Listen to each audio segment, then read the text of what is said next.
We know that it is not necessary that free trade is beneficial for all, even if some trade is better than no trade. Thus, we have to start understanding that what would happen if we introduce some kind of restriction or obstacle to trade. We have to examine, can a nation's welfare be improved by imposing tariffs or barriers to trade? Tariffs in international trade refer to the duties or taxes imposed on internationally traded products when they cross the national borders.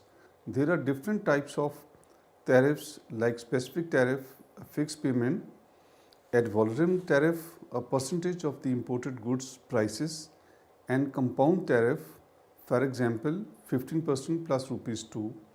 Specific tariffs are easier to administer, but they fail to account for inflation.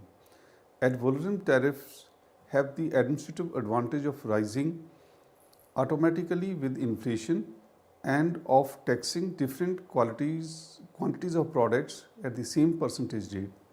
The disadvantage of this tax is that it creates opportunities for cheating. For example, if a false low price is shown on shipping invoice, part of the tariff can be avoided. In this module, we will study the tariff, types of tariffs and its costs and benefits on the international trade. After studying this module, you will be able to understand the concept and types of tariff, learn the partial equilibrium effects of tariff, study the impact of tariff on consumer and producer surplus, what are the costs and benefits of tariff, study the concept of effective rate of protection.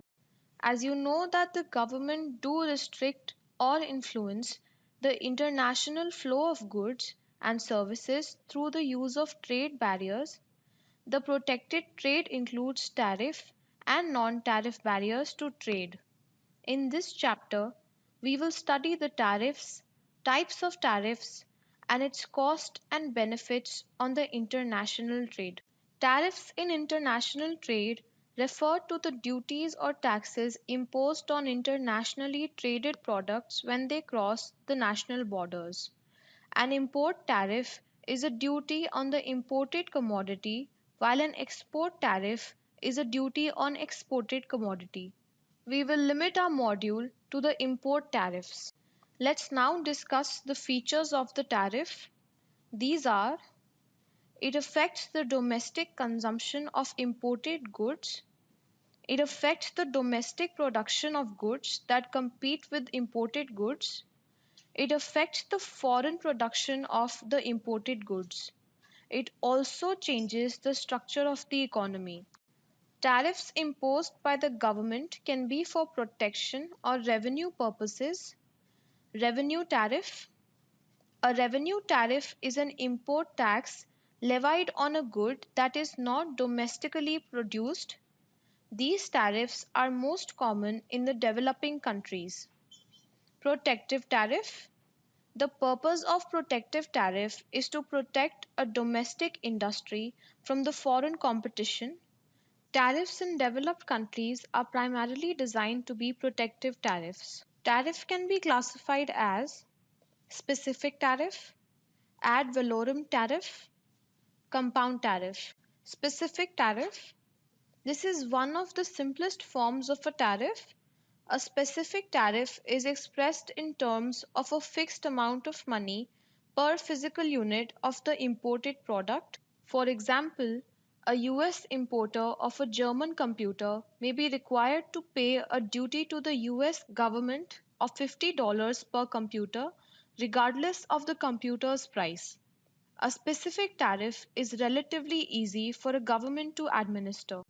The main disadvantage of a specific tariff is that the degree of protection it affords domestic producers varies inversely with changes in import prices. That is, a specific tariff of $500 on computers will discourage imports priced at $30,000 per computer to a greater degree than those priced at $40,000. During times of rising import prices, a given specific tariff loses some of its protective effect, so the domestic firms are encouraged to produce less expensive goods for which the degree of protection against imports is higher. Ad valorem tariff. It is measured as a percentage of the value of the imported good, such as 10%. This constant percentage tariff avoids the regressive nature of a specific tariff. An ad valorem tariff tends to maintain a constant degree of protection for domestic producers during the period of changing prices. For example, if the tariff rate is 10%, ad valorem and the imported product price is $5,000, then the duty will be $500. If the product price increases, then the ad valorem tariff will also increase. This tariff is similar to proportional tax, where the real proportional tax burden doesn't change as the tax base changes. Compound tariff. A tariff that is comprised of both a specific tariff and an ad valorem tariff is a compound tariff. For example, $10 per imported product plus 5% of the value of the imported good. Such compound tariffs are common on agricultural products whose prices tend to fluctuate. A tariff can also be analyzed within the demand and supply framework. This framework is especially useful in looking at a tariff imposed on imports of a single good by one country in a multi country world, and it is a highly practical technique because trade policy debates are often over such microeconomic decisions and because the effects of a tariff are readily quantifiable within this framework. However, the drawback of this framework is that it omits the secondary effects on factor markets and on the terms of trade.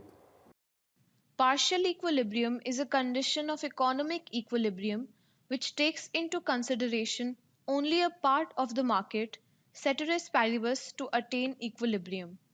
Partial equilibrium analysis of tariff is most appropriate when a small nation imposes a tariff on imports competing with the output of small domestic industries. New classical economists tend to view tariffs as distortions to the free markets. Typical analysis find that tariffs tend to benefit domestic producers and government at the expense of consumers, and that the net welfare effect of a tariff on the importing country are negative. Normative judgments often follow from these findings, namely that it may be disadvantageous for a country to artificially shield an industry from world markets and that it might be better to allow a collapse to take place. Opposition to all tariff organization aims to reduce tariffs and to avoid countries discriminating between different countries when applying tariffs.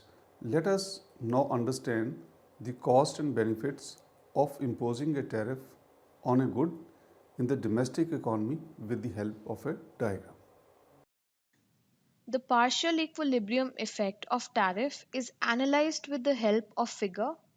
In this figure, dx is the demand curve and sx is the supply curve of commodity X in nation 1. Here, nation 1 is assumed to be small. In the absence of trade, intersection of dx and sx defines equilibrium at point E, where quantity demanded is 15, supply at price is equal to $3 in nation 1. Now suppose that the economy is open to foreign trade and the world price is $1. As the world market will supply an unlimited unit of commodity X at price $1, the world supply schedule will appear as horizontal line. Line SX plus W shows the supply of commodity X available to the small nation consumers from both domestic and foreign sources at world price of $1, and with free trade nation 1 consumes 35 units of X AF, of which 5x is produced domestically and the remainder 30x into BF is imported. Now, if Nation 1 imposes 100% ad valorem tariff on the imports of commodity X, the overall supply curve shifts upward by an amount of the tariff from Sx plus W to Sx plus W plus T. So now Px will rise to 2. At Px is equal to 2, Nation 1 will consume 25x GH, of which 10x HT is produced domestically and the remainder of 15x DG is imported.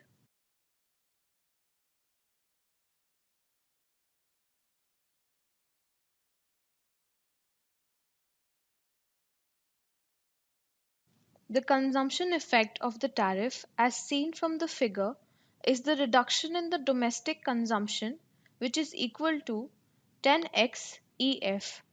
The production effect, that is, the expansion of domestic production resulting from the tariff equals to 5x BC.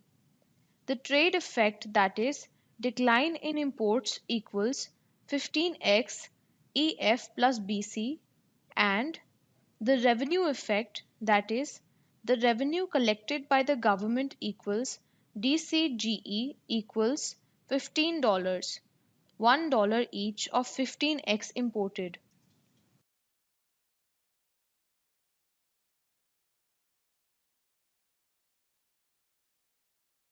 The more elastic dx and sx are in Nation 1, greater is the trade effect of the tariff and smaller is the revenue effect of the tariff.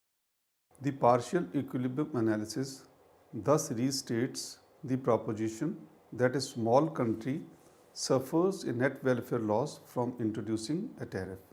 The size of this loss is easily measurable from observed variables such as output, imports, and the change in domestic price.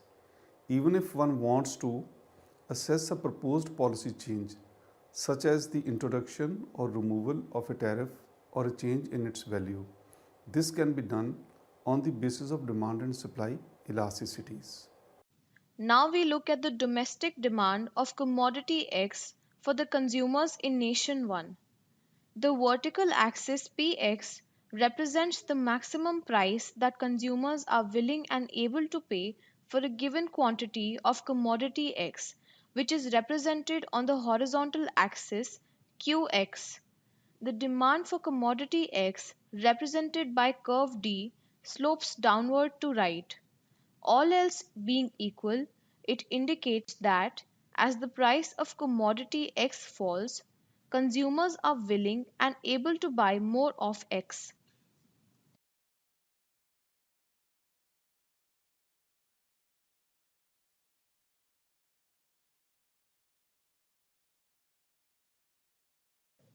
Suppose the market price of X in Nation 1 is P. The quantity that consumers purchase at that price would be Q units of commodity X. Total expenditure will be price times quantity and is shown by the area of rectangle OPEQ. In this market, all the consumers are paying price P, but there are some consumers who are willing to pay the higher price.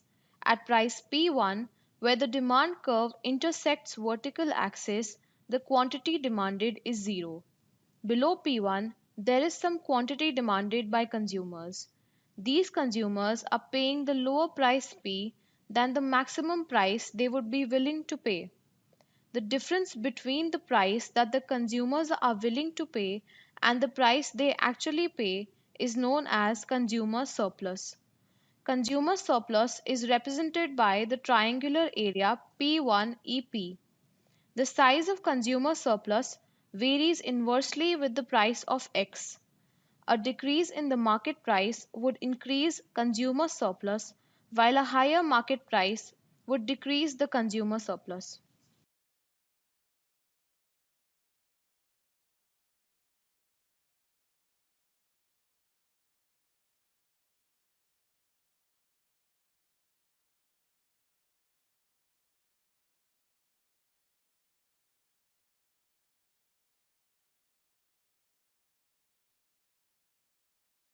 Now we consider the nation one producer of commodity X.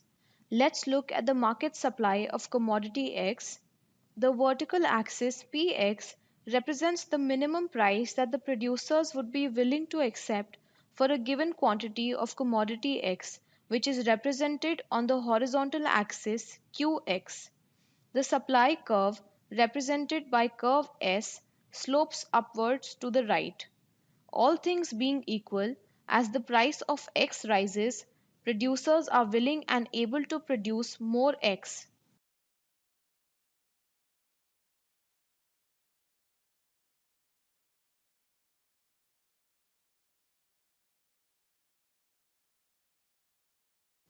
In the figure, the market price of commodity X is denoted by P, and the quantity supplied by all the producers would be Q units of commodity X.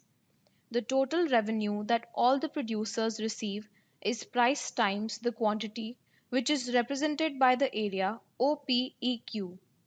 In this market, all the producers receive the same price P. The supply curve indicates that there are some producers willing to sell at a lower price. At price P2, where the supply curve intersects the vertical axis, the quantity supplied is zero. Above P2, there is some quantity supplied by the producers. These producers are receiving the higher price P than the minimum price they would be willing to accept. The difference between the price that producers are willing to accept and the price they receive is called producer surplus. Producer surplus is represented by the triangular area P2EP. This area represents the difference between the total amount of money that producers are willing to accept for commodity X and what producers.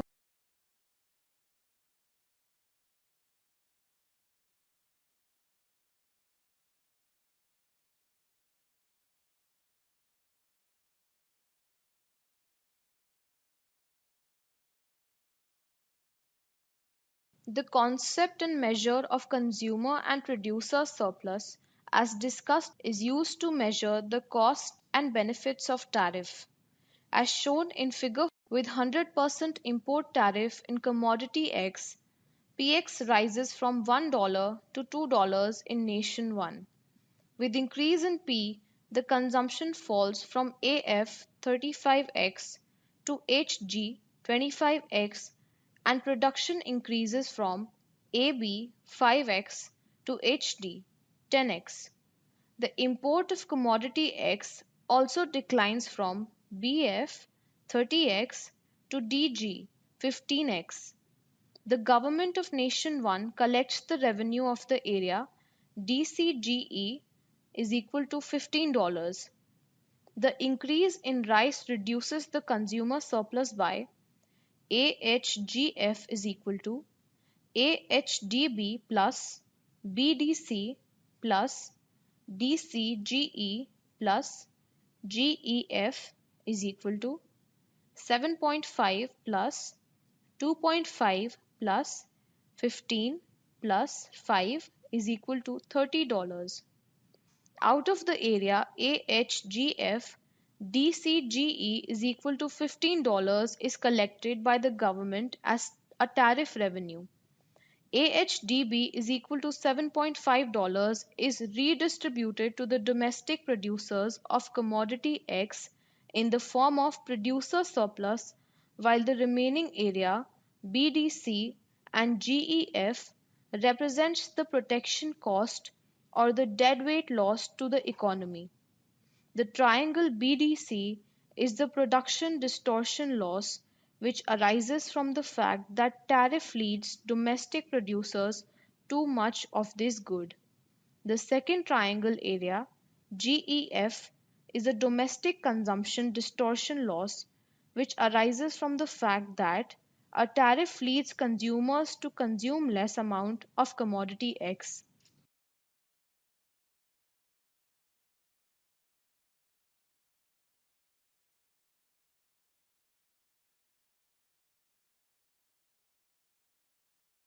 In the discussion on tariffs, we have discussed the nominal tariff, on imports of a final commodity. The domestic producers with high import tariffs receive the high degree of protection, while the domestic producers with low imports receive a low degree of protection. The relationship between the tariff rates and the degree of protection may not necessarily hold. To determine the actual degree of protection, we must consider not only the tariff on the final goods but also the tariff on the intermediate inputs that the industry uses to produce the final product. To take account of the fact that tariffs on inputs matter as well as tariffs on outputs, economists have developed the concept of effective rate of protection, which is the percentage by which a country's trade barriers increase the value added per unit of output. It is much better than the nominal tariff as a measure of the tariff protection granted to firms because value added is what matters to them. The effective rate of protection is used to estimate the protection really afforded to domestic producers at each stage of production. That is how much extra they can charge and still be competitive with imported goods. If the total value of the tariff on importable inputs exceeds that on the output, the effective rate of protection is negative. That is, the industry is discriminated against in comparison with the imported product. In this context, it does not matter whether the final product or the inputs used to make it were actually imported or not. What is important is that they are importable. If so, the implied tariffs should be included in the above formulae because even if the item was not actually imported, the existence of the tariff should have raised its price in the local market by an equivalent value. The effective rate of production reveals the extremely adverse effect of tariffs that escalate from low rates on raw materials to high rates on intermediate inputs and yet high rates on the final products, as in fact most countries' tariff schedules do. Less developed countries complain that such tariff schedules gravely impede their access to developed countries' markets. Hence, it provides a better guide to the resource allocation consequences of a country's tariff. We will now discuss this in detail.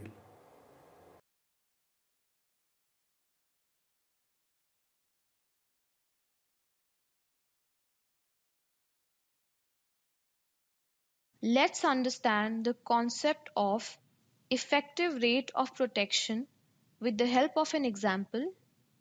Suppose the rate of effective protection is usually calculated by the following formula: G equals T minus A into Ti by 1 minus A, where G is equal to the rate of effective protection to the producers of the final commodity, T is equal to the nominal rate of tariff on the consumers of the final commodity, A is equal to the ratio of the cost of the imported input to the price of the final commodity in the absence of tariffs, Ti is equal to the nominal tariff rate on the imported input.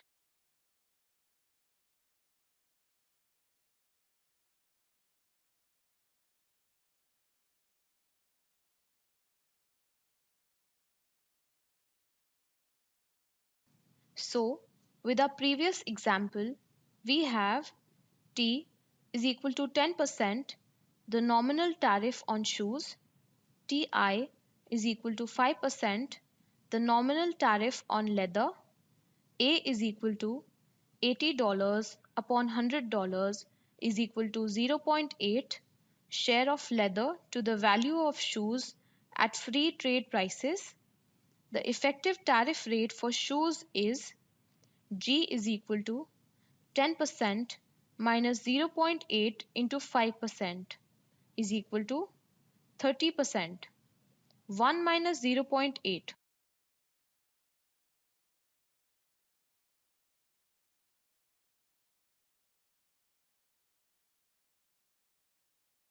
Let us now summarize what we have learned in this module.